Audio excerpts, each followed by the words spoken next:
Okay, so let's talk about the number and type of quadratic solutions.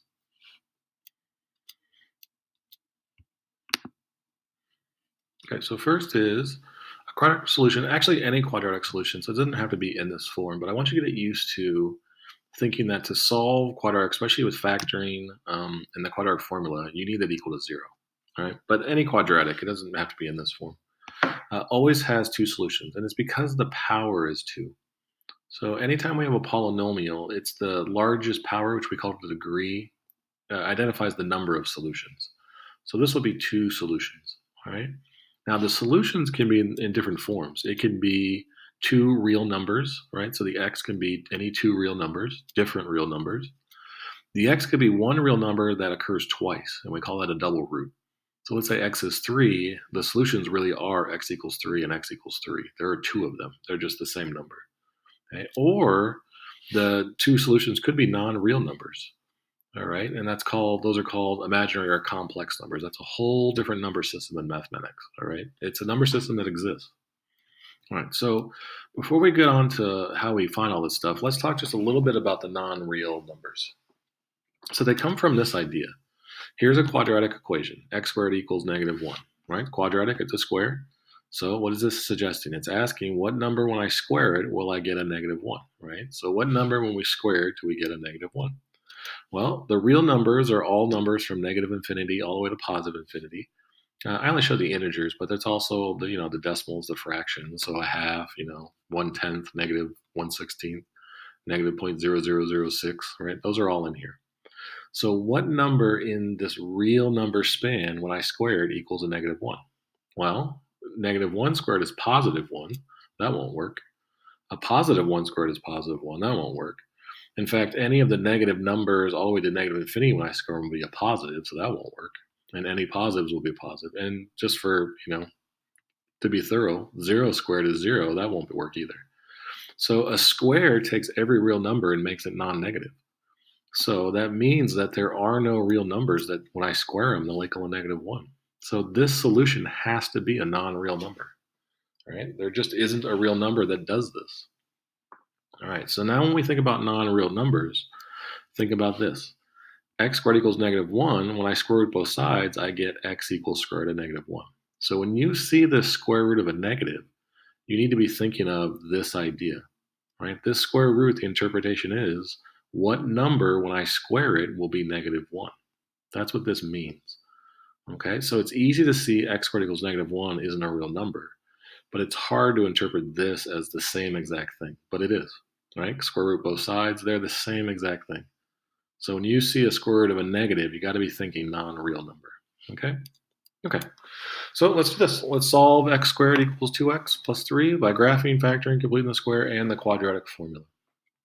So just a little hint, or I don't know, a tip, things that what I like to do. So I like to use x squared minus 2x minus 3 equals 0 for graphing, factoring, and the quadratic formula. You have to use this form for factoring and the quadratic formula, but you don't really have to for graphing, but I find it easier. And then I like to use x squared minus 2x equals 3 for completing the square. Okay? So now what do I mean when I say this? It's x squared equals 2x plus 3. It means I want to get all the terms together on one side and get the 0 on the other side. So I'll subtract 2x, I'll subtract 3. So that's what I want here. I want all the terms on one side and a 0 on the other. When I complete the square, I like the x squared of the x on one side and the constant on the other side. Okay? All right, so let's graph. So we use this equation to graph. Remember, when we're graphing these equations, we're really solving a system. And it's the first is y equals x squared minus 2x minus 3. So this is my first equation. And I want that to equal 0, so that's my second equation. So I graph these two equations and see where they intersect. So here's the graph of x squared minus 2x minus 3. Here's the graph of y equals 0, and here's where they intersect. Right? So here are my two solutions. They intersect twice. So those are my two real solutions. X equals negative 1 and x equals 3. Now, as you do your classwork, you're going to be doing all of this, but you're going to be having solutions that are two real, one real, which is a double root, and then non-real. So I want you to think about, as you're doing that, what would this graph look like if there was a double root? So a double root means there's only one answer twice. So what would this graph look like if it only could cross this y equals 0 once. And then what would it look like if they were non-real? Which means it can't cross at all. What would the graph look like? Okay, so think about that as you're doing your classwork. Okay, so now let's use x squared minus 2x minus 3 equals 0, but now let's factor. So factoring, what are the factors of negative 3 that add up to negative 2? Well, negative 3 and positive 1. So those are my factors. Its multiplication equals 0, so 0 product property loss at each piece. So x minus 3 equals 0, and add 3 to both sides. X plus 1 equals 0, add 1, or subtract 1 from both sides. There you go. My two solutions are x equals negative 1 and x equals 3. Okay, so now let's do the quadratic formula.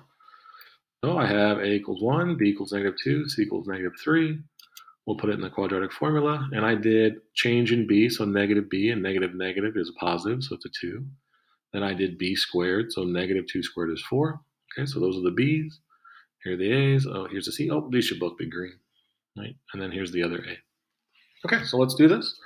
So 2 times 1 is 2, and then 4 looks like plus 12 is 16. So I'll get a 2 plus or minus, we're at 16, which is 4. And then 2 plus 4 is 6. 2 minus 4 is negative 2. So I'll get negative 2 over 2 and 6 over 2, so negative 1 and 3. All right. Okay, so again, two real solutions. And again, I want you to think about what would the factoring look like if there was just a double root. So if it was one real number twice, what would the factoring look like if they were imaginary or if they were non-real, right? Could you even factor them? And then same with quadratic. What would the quadratic look like if there was a double root, so just one real number twice? And then what would it look like if it was a non-real answer? Okay. All right. So think about that when you're doing your classwork. All right. So last thing is let's do the completing the square.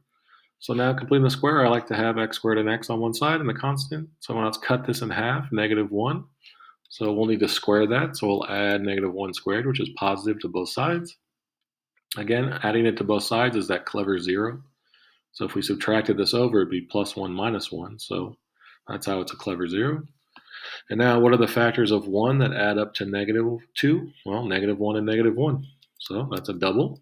So it's x minus 1 squared equals 4. Square root both sides. Include a plus or minus when you square root. Right? So I'll get plus or minus 2. Add over the 1, and now it's 1 plus 2 and 1 minus 2. Well, 1 minus 2 is negative 1, and 1 plus 2 is 3. Okay? All right, so again, I want you to think about what would completing the square look like if there was a double root, right? If we were to get one answer, which means that it's that one answer twice. What would this look like if there were non-real roots? All right? Okay, so think about that as you're doing your classwork. All right, that's it for the video. So stop the video and do the classwork.